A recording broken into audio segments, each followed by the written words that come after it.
may peace be Kiribati, may peace be Nigeria. So you think that eventually legislators are, you say you're now just talking about it, you're just trying to educate public as well as legislators to make a change and perhaps bring a Department of Peace? Yeah. Yes, that is one idea. That is one idea that we have to make them aware of it. Now, they know about it, but basically one limitations which we see is that the legislators or maybe the presidents of the countries, when they are ordering that the war be done, then they remain in their cozy office, cozy room. They don't go out in the war area or in the front or face the bullet or the threat of it. It is very easy to, from a comfortable room, to order, go and die for your country. When these people, they are not even willing to spend one day or even the few hours on the front line. So if we can bring in radical some changes, like few of the legislators from the assembly which says that go for war, at least by lottery or by some election process, 2 or 3 should be sent onto the front row, that you also be with the army general, see it from the front. Well, you know that's not going to happen. Yeah, no, They're not going to go to work. No, yeah, absolutely. If that scares them, then they should not be talking big about lose your life and don't care for it. Motherland is everything. But ultimately, you want them to legislate maybe part of a budget, and instead of going to the Department of War or Defense, and going into the Department of Peace. Right. And are there some examples that you can think of where it's already happened? Yeah, sure. One of the ideas which we are also debating is that to encourage the legislators that if they are approving 5 billion or 10 billion for purchase of arms and ammunition, then a percentage of that, maybe 0.5% or 1%, should go to initiatives like water aid, because there are children dying when they don't have access to drinking water.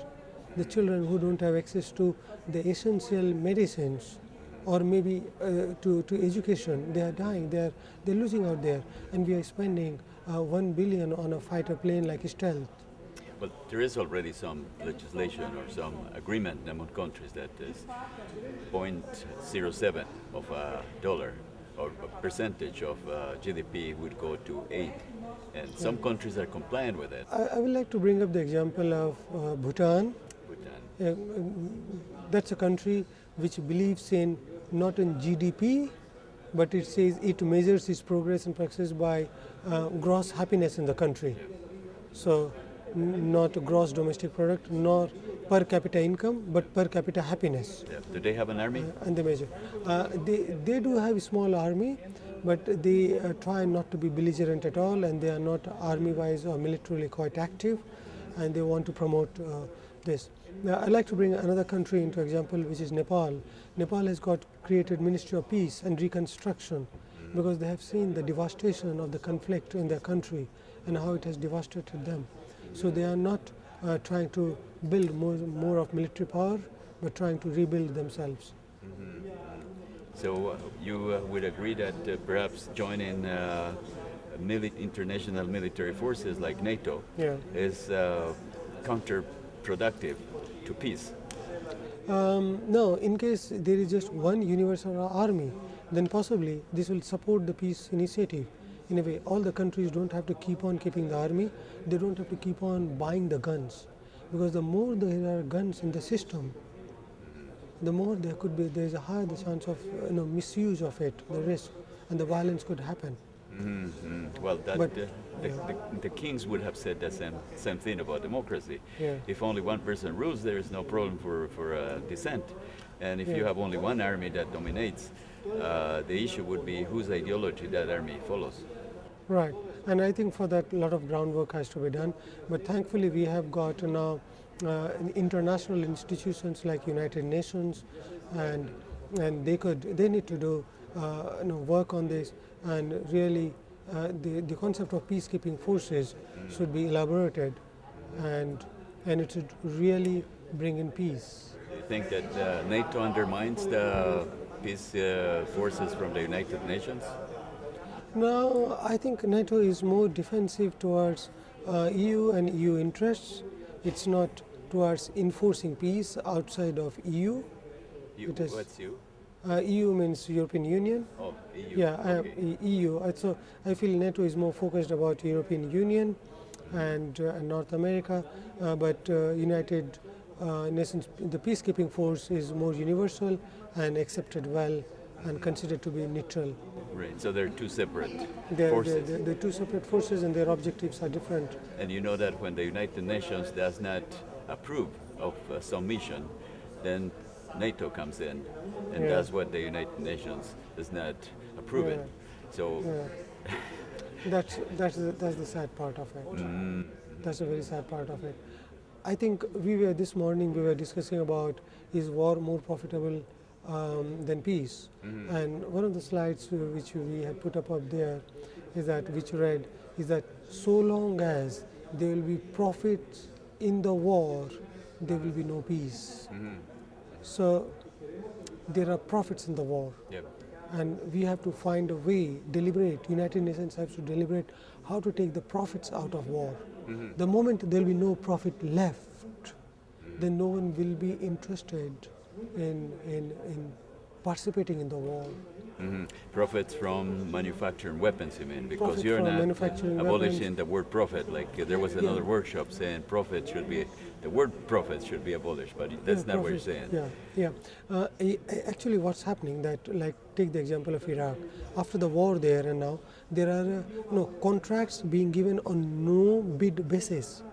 So the big American companies are coming to Iraq and they are getting billions of dollars of contract without going through any competitive process. And that's the huge profit which they are making.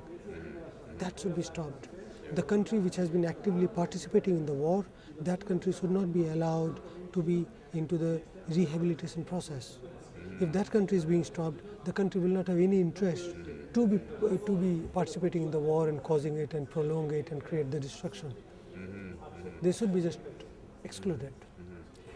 So profits from manufacturers. How about export of weapons Yeah. from one nation to another nation? Yeah, and then there is another big issue of export of weapons from one nation to another.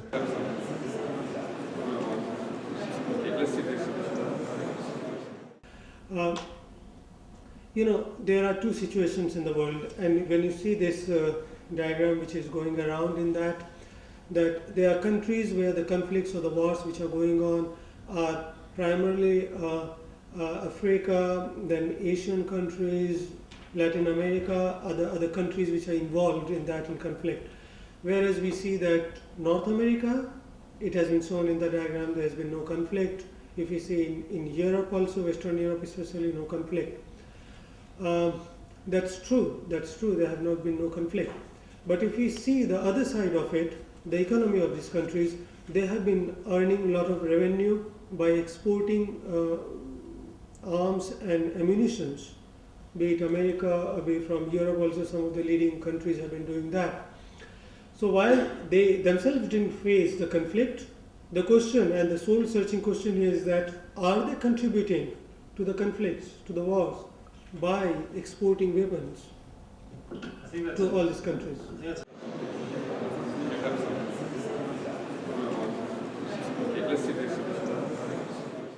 Now, we were seeing yesterday a very nice example from, again, the Institute of Heidelberg on Peace and Conflict Research. They have shown in their diagram that there have been no conflict in Europe and North America over the last few years, including last year.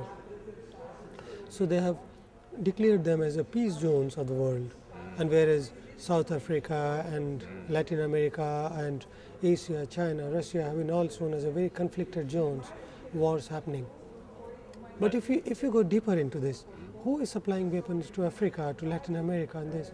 These countries, which are again sitting in their cozy rooms and cozy zones, they are manufacturing all AK-47s and these hand grenades, and they are dropping in and they are supplying in to all these countries, sometimes free of cost.